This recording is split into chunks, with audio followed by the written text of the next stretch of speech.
할렐루야. 수요예배 우리 트리니티 성경 공부를 위해서 이곳에 오신 우리 모두를 주님의 이름으로 환영합니다. 오늘도 하나님의 크신 은혜가 함께 해주실 줄 믿습니다. 제가 잠시 기도하고 찬양하도록 하겠습니다. 하나님 감사합니다. 오늘도 좋은 날 주시고 또 우리를 이 성경 공부의 자리에 불러주심을 감사합니다.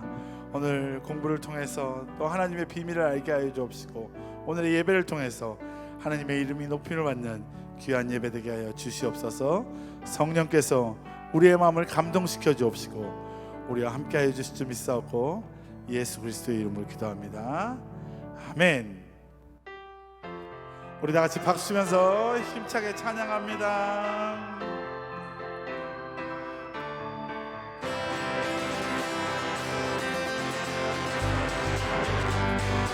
나의 기쁨 나의 소망 되시며 나의 기쁨 나의 소망 되시며 나의 생명이 되신 주 밤낮 불러서 찬송을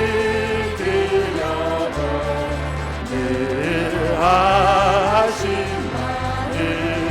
분이세. 나의 사모하는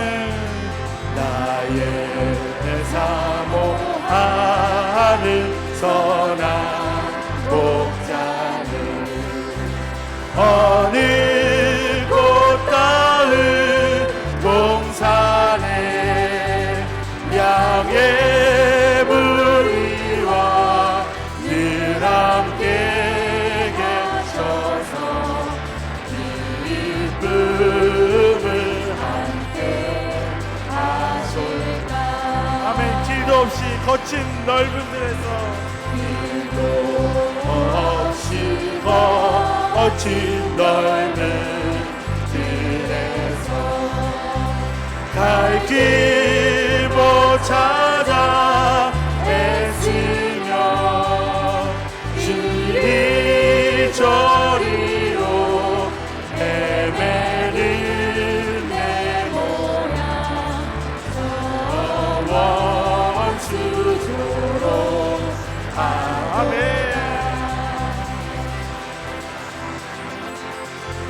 우리를 가장 선한 길로 인도하시는 그 하나님을 찬양하며 나아갑니다. 할렐루야.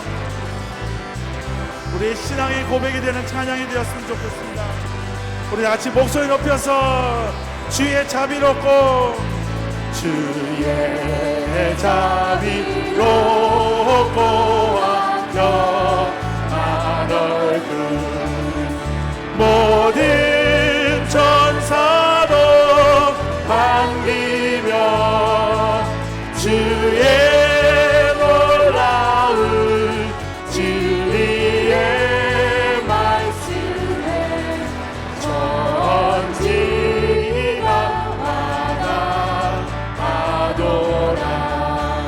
나의 진정 사모하는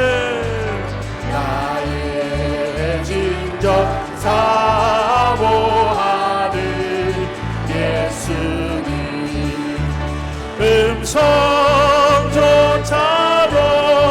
반갑고 나의 생명과 나의 참 소망은 오직 주 예수 나의 생명과 나의 생명과 나의 참 소망은 오직 주 예수 뿐일세. 아멘. 나의 기쁨 되시고 나의 소망 되신 하나님을 찬양합니다. 할렐루야.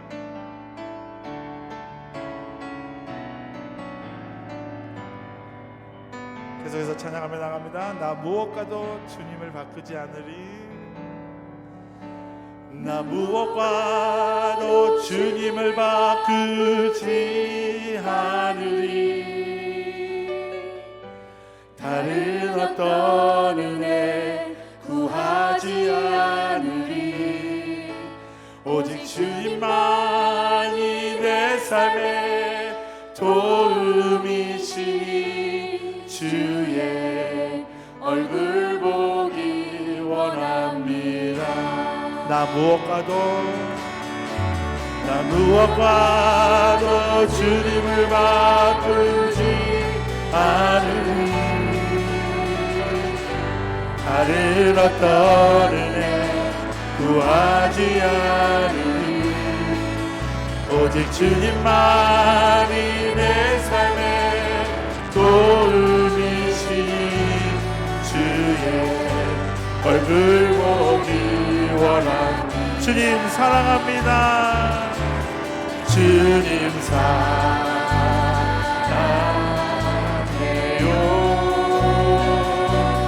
온 마음과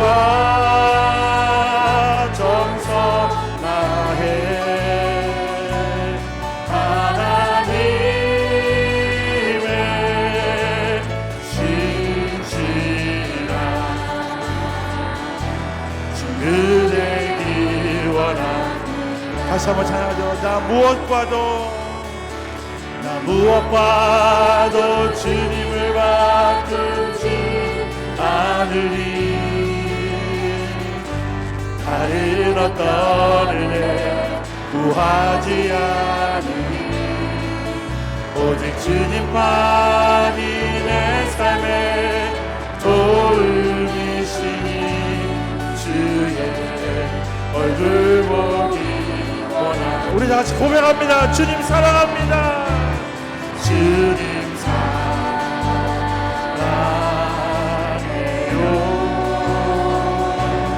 온 마음과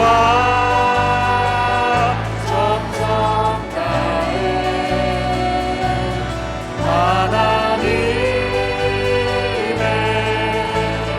신실한 친구 되길 원합니다. 주님 사랑해요. 주님 사랑해요.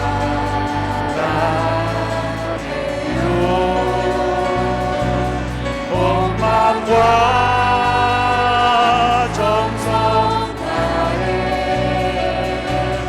하나님의 신실한 다시 한번 우리의 신앙을 고백합니다. 주님 사랑합니다. 주님 사랑해요.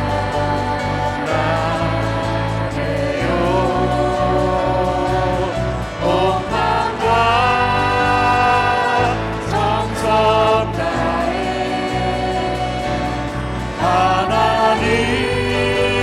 하나님의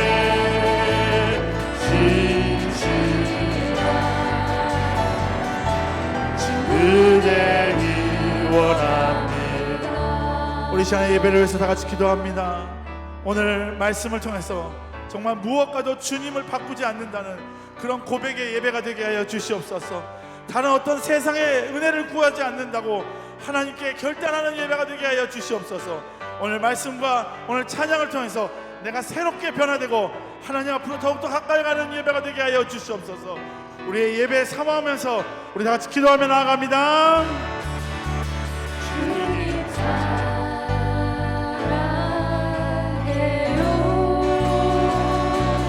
온 마음과 정성 다해 하나님의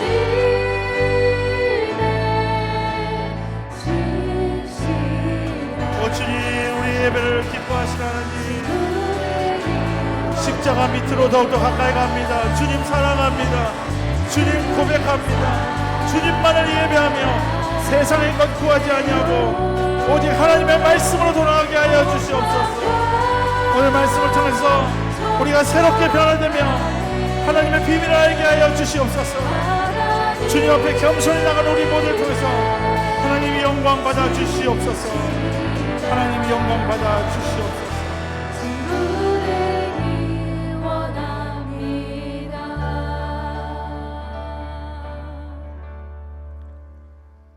사랑과 은혜가 충만하신 하나님 아버지, 오늘도 살아 역사하시는 하나님께 영광과 찬송을 드립니다.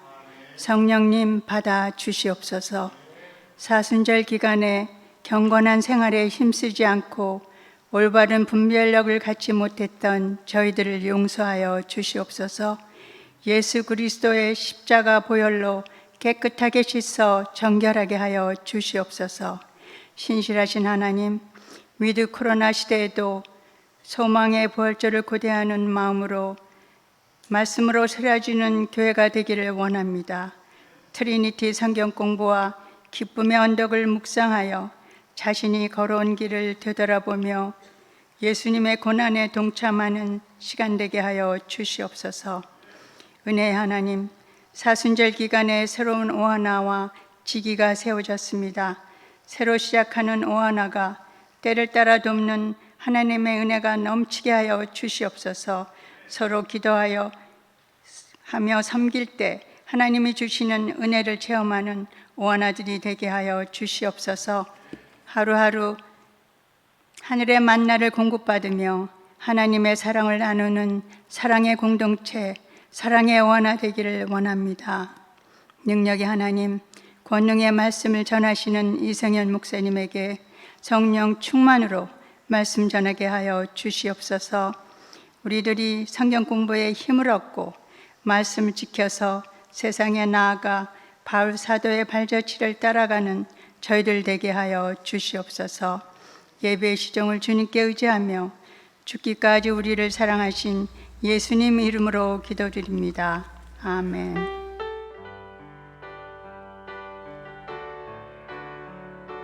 다 같이 두 손 들고 찬양합니다. 모든 영광을 하나님께,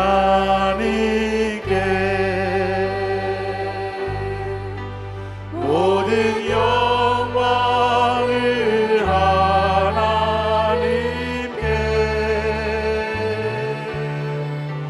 온 만과 뜻 다해 주 사모합니다. 모든 영광을 하나님께. 아멘. 네, 트리니티 바울 서신 사과에 참여하신 여러분들 주님의 이름으로 환영하고 축복합니다. 이렇게 온라인으로 혹은 현장에서 함께 여러분들과 말씀을 공부할 수 있어서 고맙고 또 감사를 드립니다. 먼저 우리가 지난주와 오늘 고린도 전서를 공부하는데 지난주 복습을 좀 잠깐 해보기를 원합니다. 여러분, 고린도 교회의 가장 큰 문제는 무엇이었습니까? 네, 그것은 네 파로 나누어져서 서로 분쟁을 했다는 겁니다. 자, 그러면 사도 바울은 이 문제를 어떻게 답하고 있나요? 그것이 바로 지난주 암송 구절이었던 고린도전서 1장 18절의 말씀입니다. 바울은 고린도 교회 분쟁의 원인이 하나님의 지혜를 무시하고 세상의 지혜를 내세우기 때문이라고 했습니다. 그리고 하나님의 지혜의 핵심은 바로 십자가입니다. 나는 누구에게 세례를 받았다, 이렇게 하면서 분쟁하고 있었던 고린도 교인들에게 바울은 이렇게 말하죠. 나는 세례를 베풀러 온 것이 아니다. 나는 오직 복음을 전하러 왔다. 말의 지혜가 아니라 그리스도의 십자가다. 이렇게 말하면서 고린도전서 1장 18절의 말씀을 하고 계십니다. 십자가의 도가 멸망하는 자들에게는 미련한 것이요 구원을 받은 우리에게는 하나님의 능력이라고 했습니다.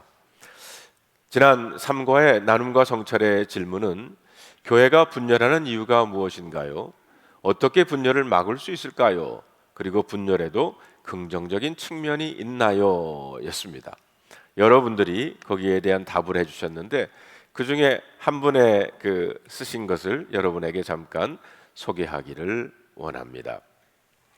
교회가 분열하는 이유는 아마 하나님의 마음보다 우리의 욕망이 더 크기 때문은 아닐까. 모두가 같은 말을 하고 너희 가운데 분쟁이 없이 같은 마음과 같은 뜻으로 온전히 합하라는 말씀과 같이 되려면 성령의 역사가 있을 때 우리는 하나가 되는 것을 말씀으로 또 훈련으로 통해서 배우고 깨닫기도 한다. 그럼에도 불구하고 끼리끼리 분열하고 싸우는 이유가 서로 자기가 옳다고 주장하기 때문인 것은 아닐까 한다. 예수님이 십자가를 지신 이유가 옳은 일이어서가 아니라 우리를 사랑하는 일이셨기 때문인 것이다. 내 편 아니면 네 편이라는 사고가 분열의 불씨 중에 하나이다.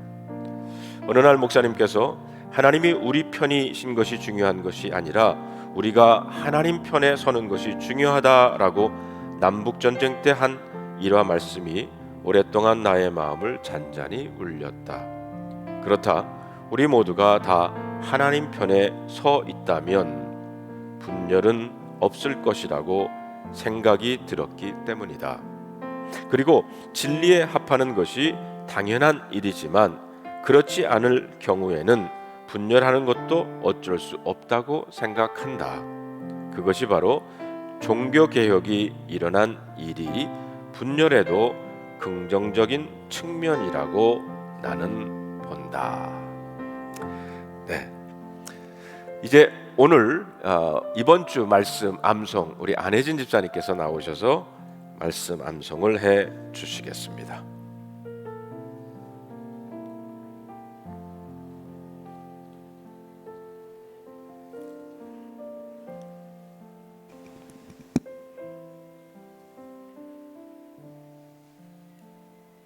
오늘 우리에게 주신 하나님의 말씀은 고린도전서 10장 13절 말씀입니다.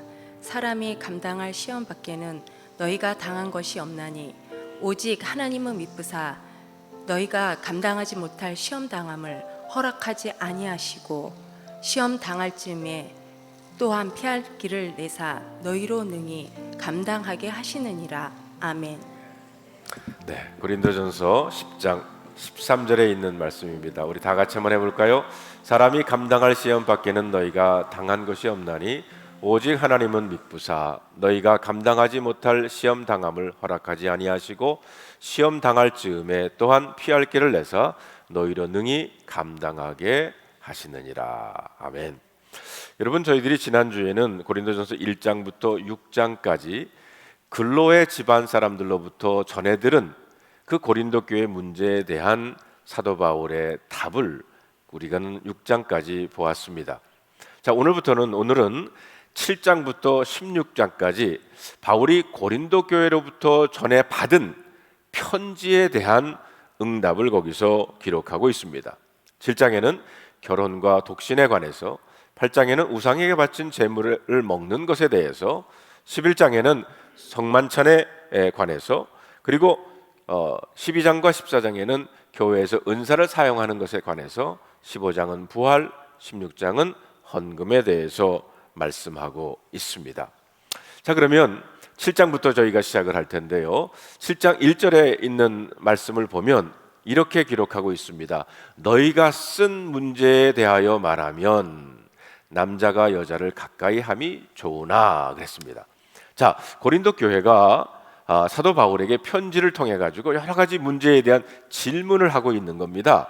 그래서 너희가 쓴 문제에 대하여 말하면, 그래서 사도 바울은 거기에 대해서 답변을 해주고 있습니다. 자, 25절에 있는 말씀을 보면 처녀에 대하여는 내가 주께 받은 계명이 없으되 주의 자비하심을 받아서 충성스러운 자가 된 내가 의견을 말하노니 그랬어요. 바울이 얼마나 주님의 계시와 자기의 의견을 정직하게 구별하고 있는 것을 우리는 볼 수가 있습니다. 막연히 내 말은 하나님의 말이다 이렇게 말하지 않았다는 겁니다. 이 문제에 관해서는 주님께로부터 받은 계명이 없다는 거예요. 그런데 내가 기도해 보았지만 주님의 뚜렷한 어떤 계시와 메시지도 없었습니다. 그래서 이것은 내 개인적인 사견이다 이렇게 전제를 하고 바울은 대답을 하고 있는 것입니다. 그럼에도 불구하고 이것이 성경, 즉 정경에 포함되어 있는 것은 결과적으로 바울의 의견이지만 성령께서 그것은 하나님의 말씀으로 인정했던 것으로 우리는 볼 수가 있습니다. 구체적으로 7장에서 결혼을 둘러싼 세 가지 문제를 다루고 있습니다. 첫째는 성생활의 문제, 부부의 성생활 문제를 다루고 있고요. 둘째는 이혼의 문제, 셋째는 독신 생활의 문제, 싱글 라이프의 문제를 다루고 있습니다. 자, 그러면 첫 번째로 부부의 성생활의 문제에 대해서 봅시다. 고린도 교회 안에는 성을 둘러싼 뚜렷한 두 가지 대조적인 경향이 존재하고 있었다는 겁니다. 우리 시대의 교회 안에서도 마찬가지라고 생각을 해요.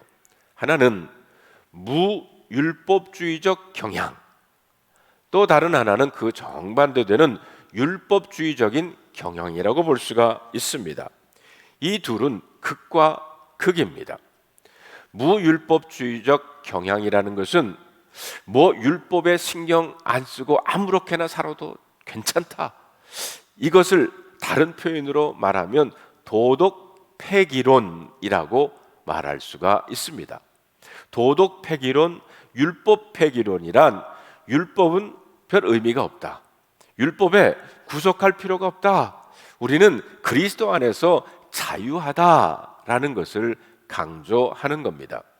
그러나 자유의 의미를 곡해한 나머지 성적인 방종에 빠져버릴 수 있었던 경향이 바로 고린도 교회 안에 일어나고 있었습니다. 이것은 특별히 그 당시 고린도 사회의 음란한 성문화에 대한 태도를 반영해주고 있습니다. 이미 여러분들에게 말씀드린 것처럼 코린티안, 고린도인이라는 말 자체가 그 당시에는 일종 욕이었습니다. 고린도인처럼 행동한다, 이 말은 성적으로 방종한 삶을 산다라는 말과 똑같은 말로 쓰여졌기 때문입니다. 자, 이것하고 정반대의 경향, 이것은 어떤 경향이냐? 율법주의적 경향이라고 할 수가 있어요. 이것은 성에 대해서 아주 폐쇄적인 경향이라고 볼 수가 있습니다. 다른 표현으로 빌면 이것은 금욕주의적 경향이라고도 부릅니다. 그 당시 초대교회 전체를 위협하던 매우 강력한 이단이 하나 있었어요. 그게 바로 영지주의라는 이단입니다. 이 사람들은 영과 육은 나누어져 있다, 이렇게 생각을 해요. 물론 우리가 죽을 때 영과 육은 분리되는 것은 사실이지만, 그러나 인간들이 살아있는 동안에는 영과 육이 분리되는 것이 아닙니다. 하나로 묶여져 있는 일종의 전인체라고 할 수가 있습니다. 그런데 영지주의자들은 영혼과 육체를 딱 나누어 놓고 영혼은 깨끗한 것, 거룩한 것이지만 육체는 더러운 것이다, 이렇게 믿었어요. 그래서 내 영혼이 더 깨끗해지려면 육체를 억압할수록 우리의 영혼은 더 깨끗해질 수 있다라고 생각을 했습니다. 그래서 육체를 학대하고 또 육체를 모든 쾌락에서 멀리하기 위해서 금욕적인 생활 태도를 가질 수밖에 없었던 겁니다. 이런 금욕주의적 경향의 사람들은 아예 섹스를 피한다든지, 섹스란 말만 들어도 그것을 혐오감을 갖는, 그리고 죄악시하는 그런 경향, 바로 이것이 금욕주의적 경향이라고 할 수가 있습니다. 자, 그러면 어떻게 아프로디테 신전의 여사제들과 성관계를 갖고 자신의 계모와 결혼하는 성적으로 문란한 사람들과 이런 극단적인 금욕주의자들이 한 교회에서 신앙생활을 할 수 있었을까요? 다른 것 같지만 사실은 이 둘 다 같은 뿌리에서 나왔다라고 이 책을 쓰신 저자는 그렇게 말하고 있습니다. 영지주의 이원론이 둘 다의 뿌리라는 겁니다. 영적 방종주의자들은 영은 이미 구원받았으니까 육은 아무렇게나 살아도 괜찮다 주장을 합니다. 반면에 금욕주의자들은 똑같은 전제에서 출발하지만 정반대의 결론에 도달을 한다는 거예요. 자, 그러면 이 문제에 대한 사도 바울의 대답은 뭡니까? 부부 사이에 사도 바울은 적극적인 성생활을 추천하고 있습니다. 7장 3절에 보세요. 남편은 그 아내에 대한 의무를 다하고 아내도 그 남편에게 그렇게 할지니라 그랬습니다. 결혼 생활에서 성생활은 의무라는 겁니다. 4절에 보면 아내는 자기 몸을 주장하지 못하고 오직 그 남편에 하며 남편도 그와 같이 자기 몸을 주장하지 못하고 오직 그 아내가 하나니. 다시 말하면 상대방 중심의 성생활을 하라는 겁니다. 여러분, 사랑은 주는 거예요. 아가페적인 사랑을 사도 바울은 강조하고 있습니다. 그러면 왜 이렇게 해야 합니까? 7장 2절을 봅시다. 음행을 피하기 위하여 남자마다 자기 아내를 두고 여자마다 자기 남편을 두라고 그랬어요. 결혼하는 이유 중에 하나는 음행을 예방하기 위함입니다. 이것만은 아니지만 중요한 이유 중에 하나라는 거예요. 성생활에 불만이 생기면 외도를 하기 쉽습니다. 그래서 5절에 보면 서로 분방하지 말라, 방을 따로 쓰지 말라라고 하고 있어요. 서로 기도하는 시간만 제어하고 성적인 즐거움을 누릴 권리가 부부에게는 있다는 겁니다. 그래서 부부가 오래 떨어져 있으면 안 좋다는 거예요. 5절에 보면 사탄이 너희를 시험하지 못하게 하려 함이다 라고 했습니다. 여기 사탄이라는 말을 히라보로 보면 디아폴로스, 디아라고 하는 말은 between, 사이라는 뜻이고요. 볼로스는 던진다라는 뜻입니다. 사이에 던져 나눈다라는 뜻이 바로 사탄이에요. 사탄은 관계를 파괴하는 자입니다. 교회 안에서 교인과 교인 사이에 갈등이 생길 때 배후에는 사탄의 역사가 있는 거예요. 부부 사이에도 이런 틈을 타서 사탄이 공격을 한다는 것입니다. 두 번째로는 이혼의 문제를 10절로 16절까지 다루고 있습니다. 고린도전서 7장 10절, 11절에 있는 말씀을 우리 다 같이 한번 읽어볼까요? 결혼한 자들에게 내가 명하노니 명하는 자는 내가 아니요 주시라. 여자는 남편에게서 갈라서지 말고 만일 갈라섰으면 그대로 지내든지 다시 그 남편과 화합하든지 하라. 남편도 아내를 버리지 말라. 이혼에 대한 바울의 대답은 성경 말씀은 분명합니다. 이혼하지 말라는 겁니다.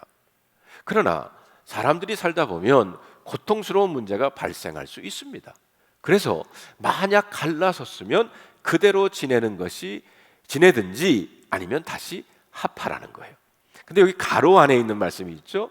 이것은 바로 내가 명하는 자는 내가 아니라 주시라 그랬죠. 그 얘기는 이것은 주님의 말씀이라는 뜻이에요. 그 다음 구절에 보면 괄호가 또 나오는데 이것은 자기 얘기, 바사도 바울이 이것은 내 의견이다 이렇게 말하고 있습니다. 12절로 14절에 있는 말씀을 읽어봅시다. 그 나머지 사람들에게 내가 말하노니 이는 주의 명령이 아니라 만일 어떤 형제에게 믿지 아니하는 아내가 있어 남편과 함께 살기를 좋아하거든 그를 버리지 말며 어떤 여자에게 믿지 아니하는 남편이 있어 아내와 함께 살기를 좋아하거든 그 남편을 버리지 말라. 믿지 아니하는 남편이 아내로 말미암아 거룩하게 되고 믿지 아니하는 아내가 남편으로 말미암아 거룩하게 되나니 그렇지 아니하면 너희 자녀도 깨끗하지 못하니라. 그러나 이제 거룩하니라. 한쪽이 불신자라도 이혼하지 말라는 거죠. 그 이유는 믿지 아니하는 상대방이 구원받을 가능성이 있기 때문이라는 겁니다. 그래서 여러분, 교회는요 이혼에 대해 예언자적 역할, 예방하는 것과 제사장적 역할, 치유하는 역할, 예방과 치유를 다 해야 하는 것이 바로 교회라는 것입니다. 자, 그 다음에는 독신의 문제에 대해서 얘기를 다루고 있습니다. 결혼하지 않는 독신, 돌싱이라고 요즘 이혼하고 혹은 사별하고 다시 돌아온 혼자 있는 것이 8절에 보면 좋다라고 그랬어요. 자, 8절을 다시 읽어볼까요? 내가 결혼하지 아니한 자들과 과부들에게 이르노니 나와 같이 그냥 지내는 것이 좋으니라. 결혼이 부르심이라면 사도 바울은 독신도 부르심이라고 말하고 있습니다. 각각 사람은 부르심을 받은 그 부르심 그대로 지내라고 20절에 말하고 있어요. 그런데 범죄의 가능성이 있으면 독신으로 살지 말라. 9절에 만일 절제할 수 없거든 결혼하라. 정욕이 불같이 타는 것보다 결혼하는 것이 나으니라. 이렇게 말하고 있어요. 그 다음에 39절에 보면 재혼은 주 안에서 하라고 그랬어요. 아내는 그 남편이 살아있는 동안에 매여 있다가 남편이 죽으면 자유로워 자기 뜻대로 시집갈 것이나 주 안에서만 할 것이니라.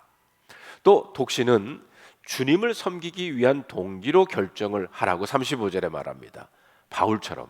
바울도 결혼하지 안 했지 않습니까? 왜냐? 하나님의 일을 하기 위해서, 주를 섬기기 위해서 독신의 길을 걸어갔던 겁니다. 자, 결론은요, 어떤 사람은 결혼해서 주님을 잘 섬기는 사람도 있고요, 어떤 사람은 독신으로 있는 것이 주님을 더 잘 섬길 수 있다면 사도 바울은 독신으로 있는 것이 좋다라고 말씀하고 있습니다. 자, 8장에서 넘어가면 이제 우상에게 바친 제물에 대해서 고린도 교회 교인들이 물어보고 있어요. 자, 여러분 하나 물어보죠. 술 마시는 거, 담배 피는 거 옳습니까? 잘못된 겁니까? 우리 신앙생활 하다 보면 그 회색지대, 딱 잘라 말할 수 없는 그런 대답들이 있어요. 자, 8장 1절을 봅시다. 우상 제물에 대하여는 우리가 다 지식이 있는 줄 아나 지식은 교만하게 하며 사랑은 덕을 세운다 그랬어요. 여러분 여기에 중요한 단어 두 단어가 나와요.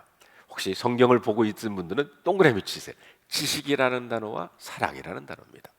자, 그 다음에 8장 7절을 볼까요? 다 같이 한번 읽어볼까요? 그러나 이 지식은 모든 사람에게 있는 것은 아니므로 어떤 이들은 지금까지 우상에 대한 습관이 있어 우상의 제물로 알고 먹는 거로 그들의 양심이 약하여지고 더러워지느니라. 자, 여기서 중요한 단어는 뭐냐? 양심이라고 하는 단어입니다. 여러분, 우리들이 그리스도인들의 자유의 영역 속에 속한 문제에 관해서 우리들의 행동과 결정은 세 가지 원리에서 나오는 거예요. 첫째, 지식, 둘째, 사랑, 셋째, 양심입니다. 그래서 이거를 기독교인의 행동 가이드라인 세 가지라고 말합니다. 첫째가 지식의 원리예요. 8장 4절에 보면 그러므로 우상의 제물을 먹는 일에 대하여는 우리가 우상은 세상에 아무것도 아니며 또한 하나님은 한 분밖에 없는 줄 아노라. 우리가 팩트를 알아야 돼요. 우상은 존재하나 존재하지 않는다는 거죠. 네, 하나님 한 분만이 존재한다. 이것이 팩트예요. 그런데 그 당시 고린도의 상황을 알아봅시다. 고린도 사람들은 고기를 살 수 있는 곳이 두 곳이 있었어요. 하나는 시장이고요, 또 다른 하나는 신전, 아프로디테 신전입니다. 신전에서 짐승을 잡아 제사를 드리고 나면 그 고기를 신전에서 팔았습니다. 자, 많은 사람들이 고기를 사러 시장에 갔을까요? 아니면 신전에 갔을까요? 신전에 갔습니다. 왜? 싸기 때문에. 그때도 싼 거 좋아했던 것 같아요. 그런데 믿음이 성숙한 사람은 이런 반응을 보였습니다. 우상은 사실 존재하지 않는다. 사람이 우상에게 저 제물을 바쳤지만 저 제물은 단순히 음식일 뿐이다. 우상은 존재하지 않기 때문에 그래서 나는 신전에 가서 사 먹는다. 이렇게 말하는 사람이 있었는가 하면, 그러나 신앙이 성숙하지 못한 사람은, 하나님의 진리를 알지 못하는 사람은 이런 생각이 듭니다. 귀신에게 바친 그런 음식을 먹을 수 있나? 그래서 신앙이 좋은 줄 알았던 사람이 귀신에게 바친 음식을 신전에서 고기를 사 먹는 것을 보고는 시험에 들기를 시작하는 거예요. 이것이 고린도 교회 안에 있었던 문제입니다. 8장 1절을 봅시다. 우상의 제물에 대하여는 우리가 다 지식이 있는 줄을 아나 지식은 교만하게 하며 사랑은 덕을 세운다 그랬어요. 그런데 지식은 어떻게 할 수 있다고 했습니까? 여기 교만하게 할 수 있다고 그랬습니다. 다시 말해서 자기가 음식을 먹는 것을 보고 시험에 들 수 있는 사람들을 고려하지를 않는 거예요. 그것은 사랑이 아니라는 겁니다. 야, 그것 가지고 신경 쓰지 마. 아무것도 아니야. 성경의 우상은 헛된 것, 존재하지 않는다고 했잖아. 자유해야 돼. 뭐 그런 것 가지고 시험 들어? 이 사람들의 말 절대로 틀린 것 아닙니다. 그들은 지식을 가지고 말한 거예요. 그러나 바울은 이런 지식이 무슨 지식이라고 했습니까? 교만한 지식이라고 그랬습니다. 이것은 이웃을 고려하지 않는 지식이라는 것입니다. 물론 교회에서 초신자들에게 그 지식 가르쳐야 합니다. 그런데 두 번째 원리가 사랑의 원리예요. 두 번째 원리 사랑 안에서 언행을 보아야 한다는 거예요. 참된 지식을 사랑 안에서 사용하라는 겁니다. 여러분 에베소 4장 15절에 있는 말씀을 다 같이 한번 읽어볼까요? 오직 사랑 안에서 참된 것을 하여 범사에 그에게까지 자랄지니라. 그는 머리니 곧 그리스도라. 참된 일, 거룩한 일, 진리의 일 어디 안에 있어야 합니까? 사랑 안에서. 올바른 일, 사랑 안에서 해야 된다는 거예요.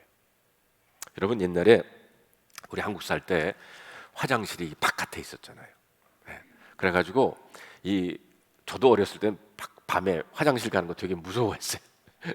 애들은 제일 힘든 것이 밤중에 그 화장실 가는 거예요. 왜 무섭고 떨었습니까? 밤중에 뒷간에 가면 특별히 뭐가 나온다고 생각했죠? 처녀 귀신 나온다고 그랬죠. 우리 어렸을 때 전설에 따라 삼천리라는 거 보신 분들이 있을 거예요. 그거 보면서 자라는 우리들은요, 머리 풀고 해친 그 처녀 귀신들 나오잖아요. 그런 꼬마들을 붙들고 신앙이 아주 강력한 부모가 이렇게 말해요. 야 이놈아, 주일학교에서 뭐 배웠냐? 귀신이라는 거 없어. 성경엔 있기는 하지만 두려워할 것 없어. 너는 하나님의 아들이야. 걱정 말고 갔다 와. 이것은 지식을 따른 충고입니까? 아니면 사랑을 따른 충고입니까? 지식이죠. 자, 그러면 사랑을 따른 충고는 어떻게 해야 됩니까? 그 아기 손잡고 함께 가면서 두려워하지 마. 아빠가 함께 있잖아. 하나님이 우리와 함께 하셔. 화장실 앞에서 지켜주면서 볼일 보고 다 나와. 아파. 아무것도 없잖아. 그래서 그 아이가 일 보는 동안 밖에서 계속 말을 또 걸어주는, 자신이 생길 때까지 기다려 줄 아는 것. 그런데 고린도 교인들은 불행하게도 이런 이웃을 고려하는 사랑의 마음이 없었다는 거예요. 바울은 그것을 뭐라고 했습니까? 교만이라고 했습니다. 지식 자체는 교만이 아니에요. 그러나 지식이 없는 사랑은 맹목적이고요, 사랑이 없는 지식은 무익하다는 겁니다. 나중에 그래서 고린도전서 13장에서 그 사랑을 사도 바울은 다루고 있는 겁니다. 세 번째는 이 양심의 원리입니다.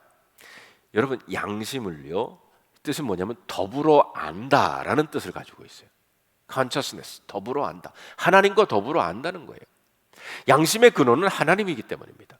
그래서 양심이라는 것은 하나님에 대한 지식, 하나님이 가르쳐 주신 진리의 지식과 함께 양심은 자라는 것입니다.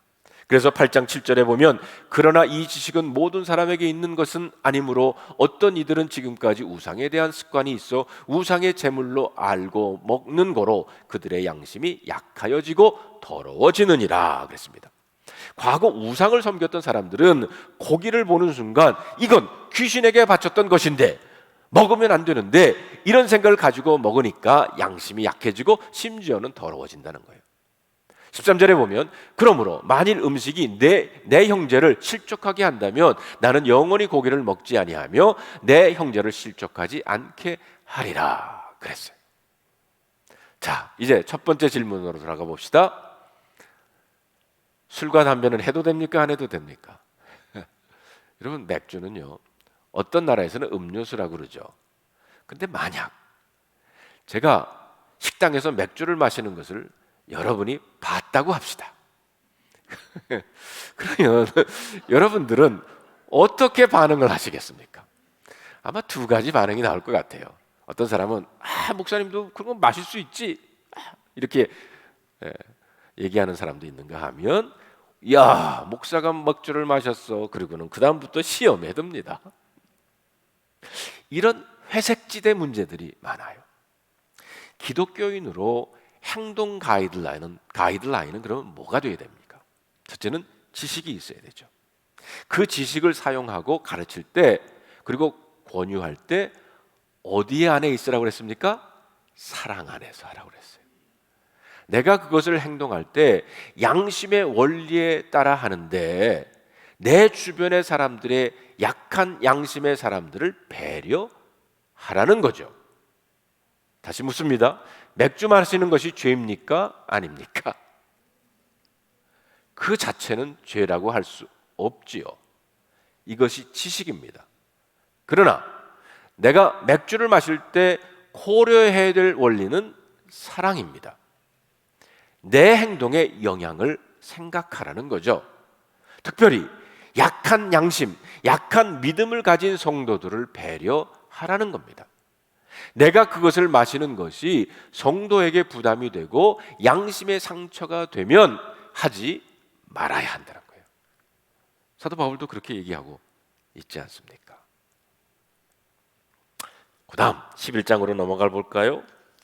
예배와 성만찬에 관한 겁니다. 고린도 교회가 부딪혀 있었던 또 하나의 문제는 예배와 질서의 문제였었어요.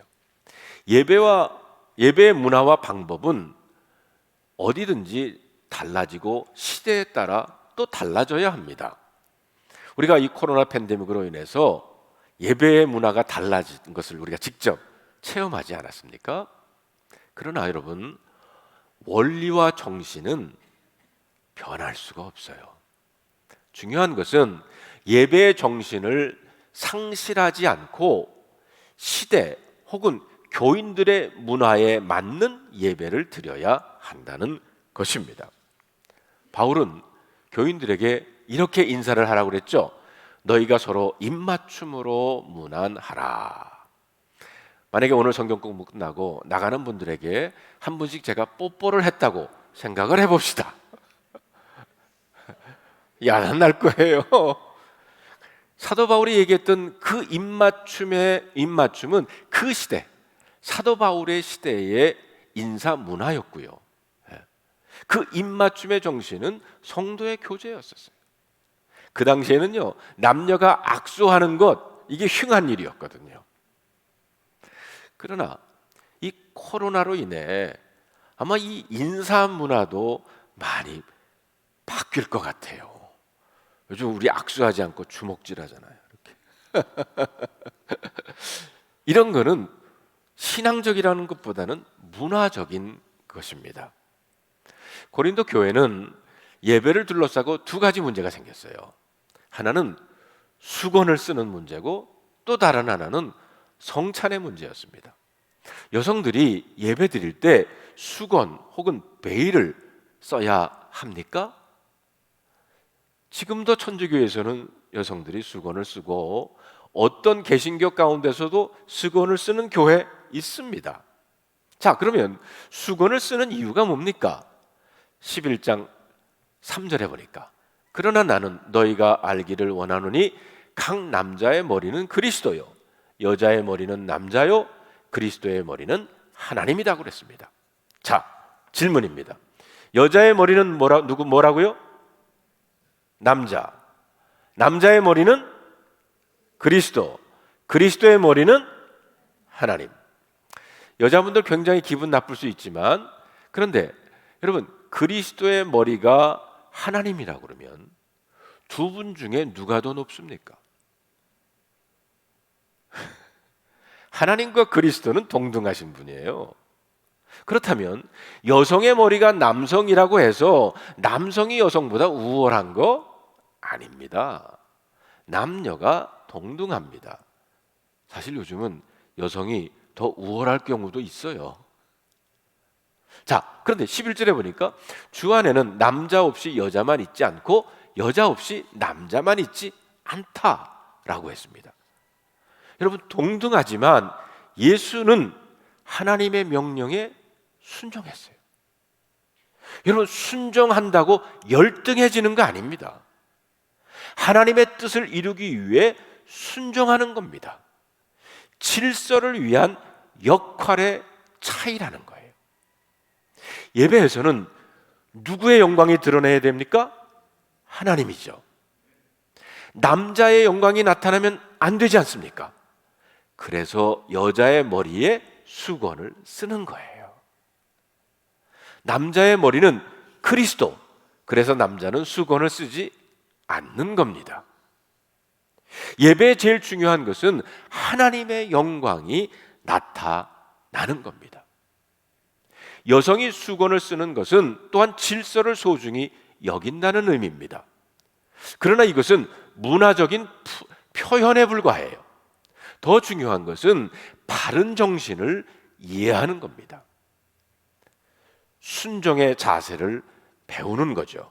그래서 10절에 보니까 그러므로 여자는 천사들로 말미암아 권세 아래 있는 표를 그 머리 위에 둘지니라 그랬어요. 여기 권세 아래 있는 표, 내가 하나님 권세에 순종하겠다라는 의미에서 수건을 쓰는 겁니다. 왜? 여자의 머리는 남편이라고 그랬으니까. 예, 남자라고 그랬어요. 누구 때문에? 여기 천사로 말미암아라는 말이 나오죠. 하나님 말고도요, 예배 자리에 참관자가 있다는 거예요. 누구예요? 천사입니다. 천사가 이 예배 자리에서 우리를 살펴보고 있습니다. 예배를 통해서 하나님께 순종을 고백하는 것을 천사들이 지켜보고 있다는 거예요. 그렇다 그러면 나의 예배 태도가 달라질 겁니다. 요즘 주일 예배를 온라인으로, 그리고 수요 예배를 저녁에 온라인으로 드리시는 분들 지금도 계시죠? 조심하시기를 바랍니다. 누가 보고 있습니다. 근데요, 천사뿐만이 아니라 여러분 가정의 아이들도, 자녀들도 보고 있어요. 그러므로 예배 드릴 때 순종의 결단이 중요하다는 거예요. 꼭 수건을 쓰느냐 안 쓰느냐의 문제가 아니에요. 그것을 통한 순종의 결단이 중요하다라는 겁니다. 자, 두 번째는 성찬의 문제입니다. 초대교회에서는 애찬을 함께 했지요. 식사가 그리고 끝날 무렵 성만찬을 하다가 역사가 흘러가면서 애찬과 성찬이 하나가 됐어요. 그런데 문제가 생겼습니다. 여러분, 18절 19절에 있는 말씀을 다 같이 한번 볼까요? 먼저 너희가 교회에 모일 때에 너희 중에 분쟁이 있다 함을 듣고 어느 정도 믿거니와 너희 중에 파당이 있어야 너희 중에 옳다 인정함을 받는 자들이 나타나게 되리라. 자, 여러분, 좋아하는 사람들끼리 앉아서 밥을 먹는다는 거예요. 그때만 있는 게 아니라 요즘도 많이 있죠. 네. 파당이 생기고 그러므로 인해서 분쟁이 생깁니다. 네. 사실 서먹서먹한 사람들과 교제하고 앉아서 차 마시는 거 쉽지는 않지만, 그러나 훈련해야 한다는 거예요. 네. 여러분, 우리 교회 오하나가 새롭게 조직이 됐습니다. 아마 새로운 성도들을 만난 오하나도 있을 겁니다. 잘 사귀시고, 네, 좋은 오하나 가족들을 가족의 관계로 이어가시기를 바랍니다. 네, 제가 전에 목회하던 어느 교회라고 얘기하지는 않겠지만, 거기서는 그 소그룹에 이제 새로운 가족이 이제 와가지고 이 새로운 가족을 이 소그룹에, 우리 말로 오하나에 좀 들어가게 해주세요. 그랬더니 우리 오하나는 사람이 꽉 찼습니다. 안 됩니다. 이 오하나에 좀 속하게 해주세요. 우리 오하나는 꽉 찼, 안 됩니다. 그런 사람이랑 같이 오하나 하고 싶지 않습니다. 5 오하나로부터 거부당한 적이 있어요. 우리 교회는 그렇지 않기를 바랍니다. 자, 33절에 11장 33절에 그런즉 내 형제들아 먹으러 모일 때 서로 기다리라. 네. 남을 저 사람 아직 안 왔는데 좀 남겨둡시다. 남을 먼저 챙기는 사람이 믿음의 사람이라는 거죠. 28절에 사람이 자기를 살피고 그 후에야 이 떡을 먹고 이 잔을 마실지라. 여러분, 성만찬 전에는요, 자신을 살피라. 무슨 얘기입니까? 죄를 회개하고 그리고 성찬에 참여하라는 거죠. 그런즉 33절, 내 형제들아 먹으러 모일 때에 서로 기다리라. 이웃을 살피면서 한 빵을 떼고 한 잔을 마실 때, 그 식구 아니에요. 가족 아닙니까? 오한합니다. 그래서 서로 배려하는 그런 성도의 교제가 있어야 된다. 그것을 우리는 성만찬에서 배워야 한다는 겁니다. 자, 그 다음에 이제 12장부터 14장까지는 긴 3장이나 은사에 관한 얘기를 하고 있습니다. 자, 12장 1절을 보니까요, 형제들아 신령한 것에 대하여 나는 너희가 알지 못하기를 원하지 아니한다. 여기 신령한 것, 이게 영적인 은사를 말하는 거예요. 은사 문제 교회 안에 2가지 극단적인 견해가 있어요. 첫째로는 데살로니가전서 5장 19절에 보면 성령을 소멸하지 말라 그랬거든요. 근데 어떤 사람들은 성령 소리만 나면 아주 그냥 알레르기 반응을 일으키는 사람들이 있어요. 뭐 광신자, 뭐 신비한 것 좋아하는 사람으로 취급하는 성령 소멸주의자가 있습니다. 제가 어떻게 아느냐? 옛날에 제가 그랬거든요. 제가 뉴저지에서 교회 개척했을 때 새벽 기도회를 하는데 다른 교회 교인이야, 남자가 와서 기도를 하는데 막 그냥 방언으로 시끄럽게 하더라고. 그래서 제가 가가지고 다른 사람들 기도하는데 방해가 되니까 좀 조용히 하세요. 제가 그랬어요. 제가 뭔가 몰랐던 거죠. 제가 성령을 소멸하는 그런 일을 했던 거예요. 두 번째, 데살로니가전서 5장 20절 21절, 예언을 멸시하지 말고 범사에 헤아려 좋은 것을 취하라 그랬어요. 범사에 헤아리라. 무분별한 신비주의자들에 대한 경고고요. 성령이란 글자를 붙은, 그래서 집회마다 그 쫓아다니며 은사에 매달리는 아주 그런 신비주의적인 그런 사람들이 또한 있다는 거예요. 성령이라고 하는 단어에 모든 인생의 답이 있다고 생각하는 또 사람들입니다. 이게 제가 얘기하는 건 이 2가지 다, 2가지 다 바람직하지 않다는 거예요. 메마른 이성주의자, 무조건 성령을 거부하고요. 무분별한 신비주의자들, 영적 은사에만 집착하는 사람들입니다. 12장 2절에 보면 너희도 알거니와 너희가 이방인으로 있을 때에 말 못하는 우상에게로 끄는 그대로 끌려갔다 그랬어요. 여러분, 이 고린도가 우상이 많은 도시였습니다. 그래서 이 고린도 사람들은 신비한 것을 탐했어요. 그리스도인이 된 다음에도 계속 그것이 지속이 됩니다. 여러분, 우리 한국 교인들도 이런 면이 있잖아요. 무속주의적인, 샤머니스틱한 그런 면이 있지 않습니까? 그래서 이 고린도전서 12장부터 14장까지 은사의 문제를 다루고 있으면서 12장 11절에 이렇게 말하고 있습니다. 이 모든 일은 같은 한 성령이 행하사 그의 뜻대로 각 사람에게 나누어 주시는 것이다 그랬어요. 자, 첫째로 은사는 하나님께서 우리에게 주시는 하나님의 뜻이라는 거예요. 내게 주시는 하나님의 뜻이라는 겁니다.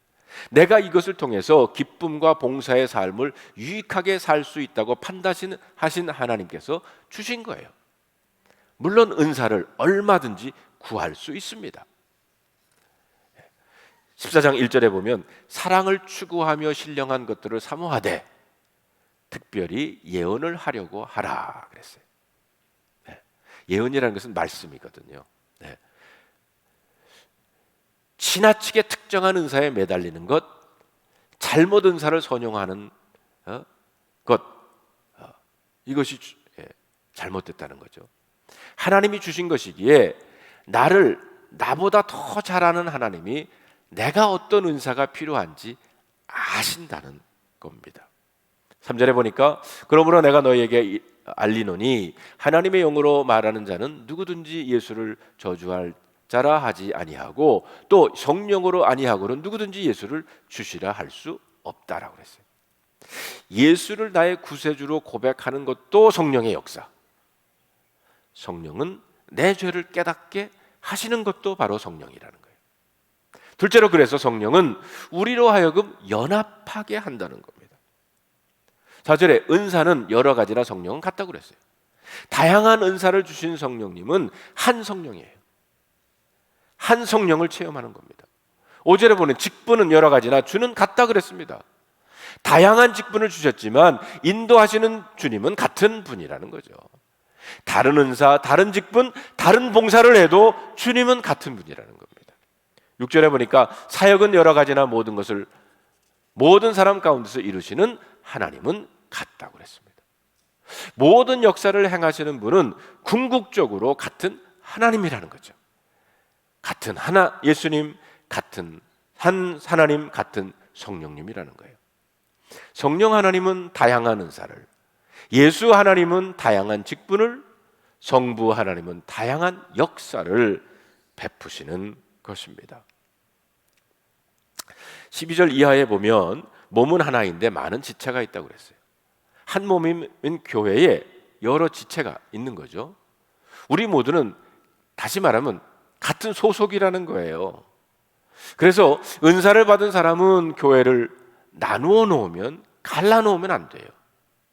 고린도 교회 안에 은사가 많다고 하면서 몇 등분 됐어요?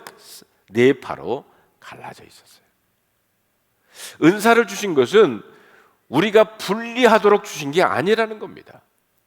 하나님의 나라를 세우고 주님의 이름을 높이고 일치를 위해서 은사를 주셨다는 거예요.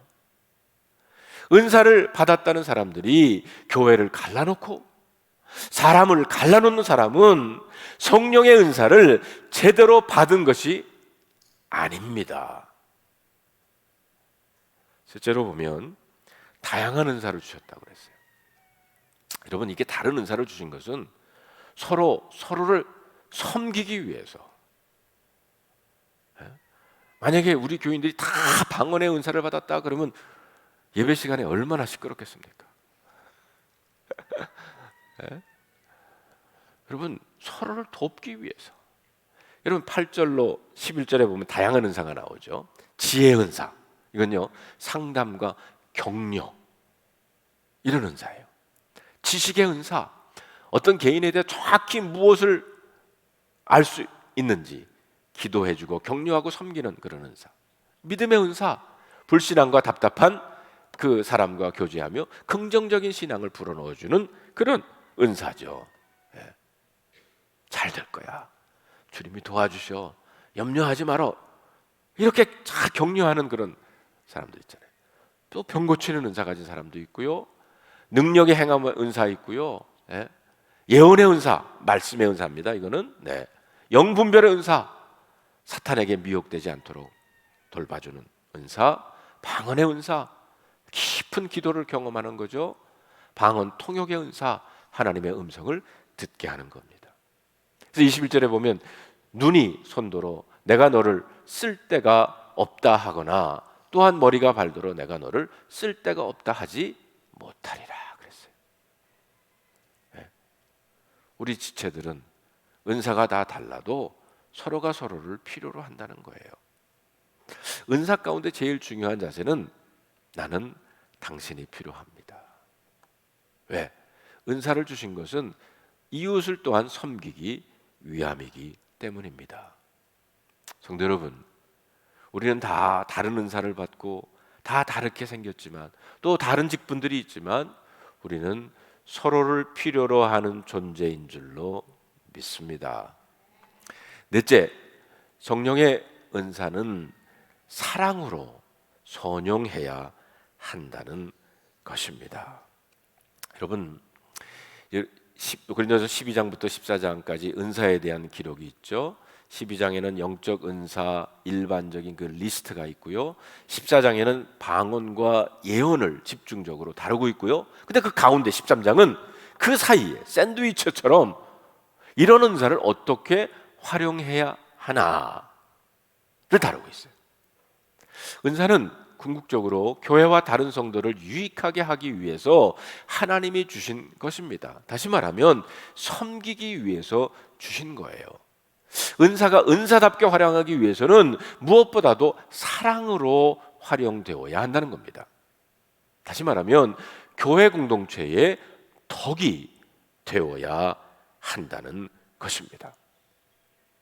사도 바울은 이 사랑의 특성에 대해 가르치고 있어요. 너희는 더욱 큰 은사를 사모하라. 내가 또한 가장 좋은 길을 너희에게 보여주리라. 고린도전서 12장 마지막 절에 그렇게 얘기를 하고 있으면서 13장으로 넘어가잖아요. 13장은 뭡니까? 사랑장이죠. 은사를 어떻게 사용하느냐를 가르치고 있는 겁니다. 그래서 우리 13장 1절로 3절에 있는까지 있는 말씀 다 같이 한번 읽어볼까요? 내가 사람의 방언과 천사의 말을 할지라도 사랑이 없으면 소리나는 구리와 울리는 꽹과리가 되고, 내가 예언하는 능력이 있어 모든 비밀과 모든 지식을 알고 또 산을 옮길 만한 모든 믿음이 있을지라도 사랑이 없으면 내가 아무것도 아니요 내가 내게 있는 모든 것으로 구제하고 또 내 몸을 풀사르게 내어줄지라도 사랑이 없으면 내게 아무 유익이 없느니라. 첫째로 사랑이 없는 은사를 1절부터 3절까지 설명하고 있어요. 여러분, 방언 특별한 은사죠. 천사의 말, 특별한 은사, 웅변의 은사라고 볼 수가 있습니다. 방언이 자기 과시의 목적으로 사용된다면 잘못됐다는 거예요. 그래서 공적 예배에서는 하지 말라고 그랬어요. 14장에 가보면 예언이 미래에 대해 말하는 말씀의 은사인데 그것을 사랑으로 하지 않으면 잘못된 길로 인도할 수 있다는 것입니다. 믿음, 기적적인 믿음, 그러나 그 믿음이 자기 과시용으로 쓰여진다 그러면 잘못된 거고요. 구제, 사랑이 없는 구제는 아무것도 아니라고 그랬어요.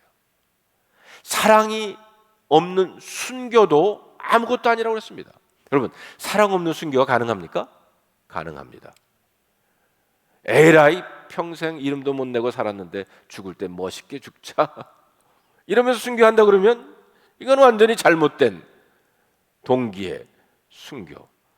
이런 순교를 통해서는 아무도 감동하지 않는 거죠. 자, 둘째로 사랑의 4절부터 7절까지는 사랑의 덕목을 거기서 얘기하고 있습니다. 우리가 잘 아는 거죠. 오래 참음, 온유, 시기하지 않고 자랑하지 않는다. 여러분, 이 시기하지 않고 자랑하지 않는 것, 이건 둘 다 이기심에서 시작된 거예요. 시기는요, 자기가 없는 것, 남이 가지고 있는 것 탐하는 게 시기심이고요. 자랑은요, 나만 있고 남이 가지고 있지 않는 것 과장되게 말하는 게 자랑이에요. 교만은 이웃에게 상처 줄 뿐만 아니라 하나님 앞에서도 우리가 이미 배웠잖아요. 바른 자세가 아니야. 무례히 행치 사랑은 무례히 행치 않는다. 질서를 파괴하지 않는다. 자기의 유익을 구하지 않는다. 남의 유익을 구하는 것. 이게 사랑이라는 겁니다. 악한 것을 생각하지 않는다.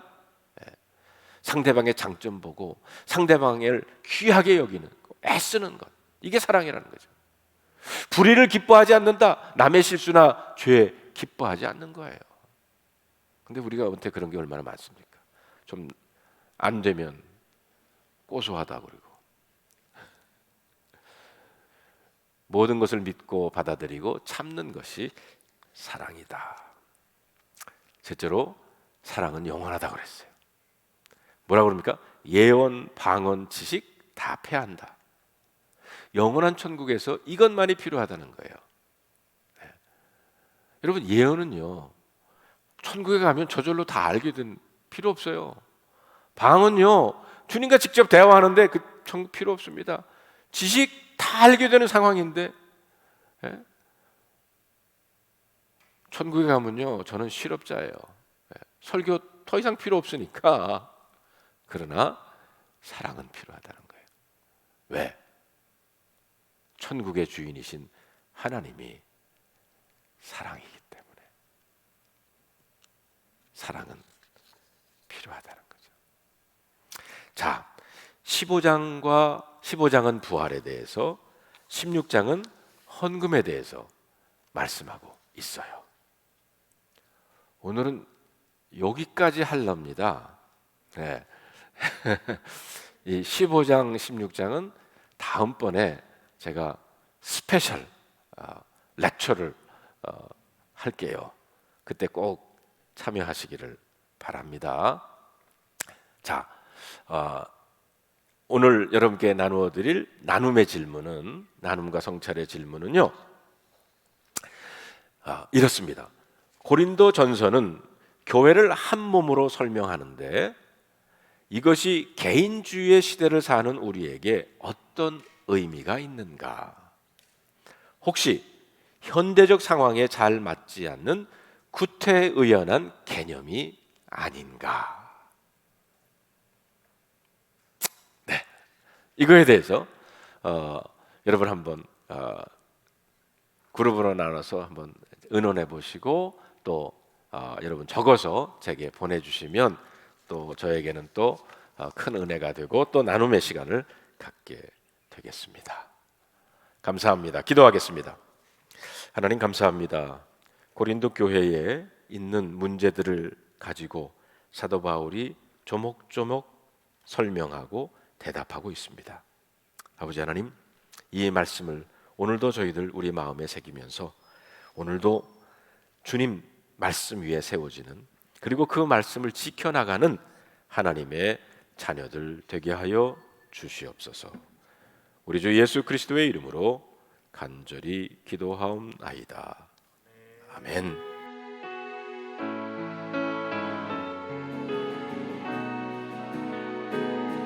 두 손 들고 찬양합니다.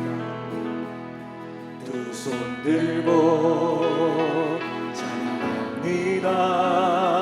다시 오실 왕 여호와께 오직 주만이 나를 다스리네. 나 주님만을 섬기리 헛된 마음